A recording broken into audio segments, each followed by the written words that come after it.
Ma'am ये लीजिए आपका पार्सल। Thank you. वो मेरे पास कैश तो है नहीं, मैं ऑनलाइन पेमेंट कर देती हूँ। ठीक है मैम, आप ऑनलाइन कर दीजिए। एक मिनट, ये कौन है? ये मेरे पति है। क्या करते हैं तुम्हारे पति? मैम फौज में है, 2 साल से आई नहीं। अच्छा, फौज में है। हाँ। तुम चलो मेरे साथ। लेकिन मैम मेरी बात तो सुनिए। चलो तो सही तुम। मैम कहाँ ले जा रही हैं आप मुझे? अरे यार, ये ज्योति ऑर्डर लेने गई है या फिर ऑर्डर बनाने? देख के आता हूँ।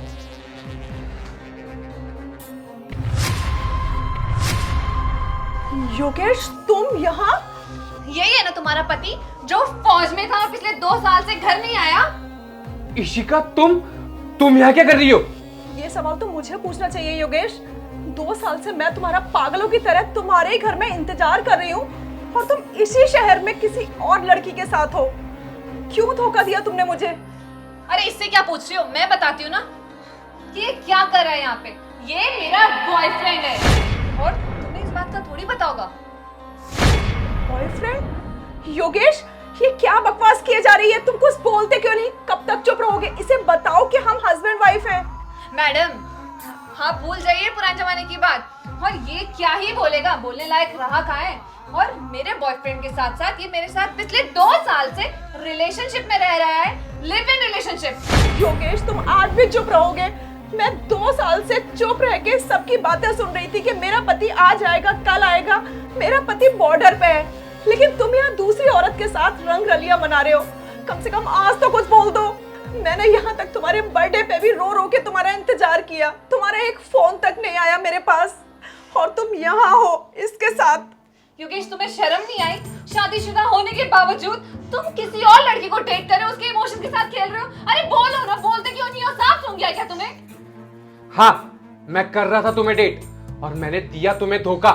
और तुम जानती हो मैंने ऐसा क्यों किया? क्योंकि मैं तुम्हारे साथ रह रह के परेशान हो चुका था।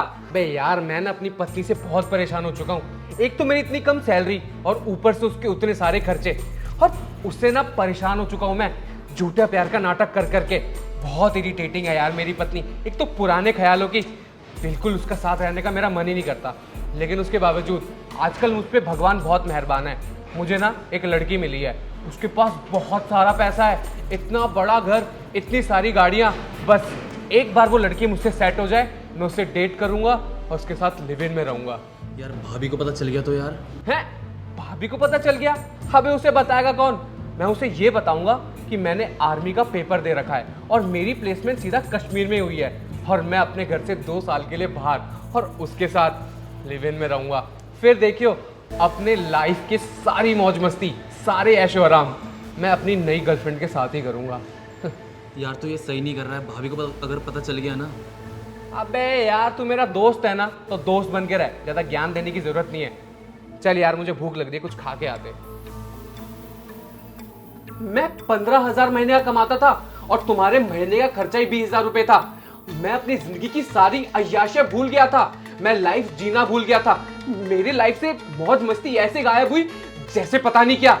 इसीलिए मैंने डिसाइड किया कि मुझे अपनी लाइफ जीनी है और मौज मस्ती करनी है। तभी मुझे ये लड़की पसंद आई और मैंने देखा कि इसके पास बहुत सारा पैसा है और ये आराम से मेरे खर्चे भी उठा लेगी। तो बस फिर क्या था, मैंने इस लड़की को डेट किया, इसको पटा लिया ताकि ये मेरे सारे खर्चे उठाए और मुझे मेरे लाइफ के ऐशो आराम और मौज मस्ती कराए बस। और वैसे भी तुम्हारे साथ रह रह के ना मैं पक चुका था, थक चुका था मैं। क्योंकि तुम इतने गिरे हुए इंसान हो गए, मैंने कभी सोचा भी नहीं था। अरे मैं तुम्हें कितना अच्छा मानती थी, तुम पे कितना ट्रस्ट करती थी, भरोसा करती थी, प्यार करती थी कि ये इंसान सबसे अलग है। अपने फ्यूचर के सपने देखती थी तुम्हारे साथ, लेकिन तुम तो सिर्फ मेरे साथ मेरे पैसों के लिए थे। अरे तुमने मुझे धोखा क्यों दिया? क्यों मेरी फीलिंग्स के साथ खेले तुम? अरे जब तुम अपनी बीवी के नहीं हो सकते, जिसने तुम्हारे हर सुख दुख, हर अच्छाई बुराई में साथ दिया, तो तुमने ये कैसे सोच लिया कि ये तुम्हारा हो जाएगा? योगेश अब कुछ मत बोलना, एक शब्द मत बोलना तुम। भगवान देख रहा है कि तुमने मुझे धोखा दिया है। अरे मेरे खर्चे नहीं उठाए जा रहे थे तुमसे, तो एक बार मुझे बोल देते ना। पढ़ी लिखी थी मैं, अपने खर्चे खुद उठा लेती। अरे इस तरह से धोखा देना सही नहीं है योगेश। देखो इशिका, मेरी बात सुनो, मैं तुम्हें सब कुछ समझाता हूँ। देखो बात कुछ ऐसी है कि अब कुछ बात नहीं है, जो बात थी जैसी बात थी मैंने खुद अपनी आंखों से देख लिया है। अब और क्या रह गया है सुनने सुनाने को? आजादी चाहिए थी ना तुम्हें मुझसे? ये यही थी ना वो अंगूठी जो हमारे रिश्ते को बांधे हुई थी। किया तुमको आजाद, खुश रहो अब तुम। मुझसे छुटकारा चाहते थे ना, दिया तुमको छुटकारा। अब चाहे तुम इसके साथ शादी करो या किसी और के साथ, मेरी तरफ से भाड़ में जाओ तुम। मैम मेरा फोन। इशिका, इशिका मेरी बात सुनो।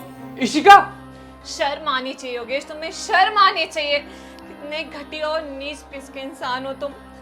और मेरी शादी अगर तुमसे हो जाती ना, न जाने क्या हो जाता। वो तो अच्छा हुआ उस लड़की के फोन में मैंने तुम्हारी फोटो देख ली, मुझे तुम्हारी सारी सच्चाई पता चल गई। तुम मुझे धोखे में रख रहे थे, नहीं तो मेरी तो जिंदगी बर्बाद हो जाती। अब खड़े खड़े मेरी शक्ल क्या देख रहे हो?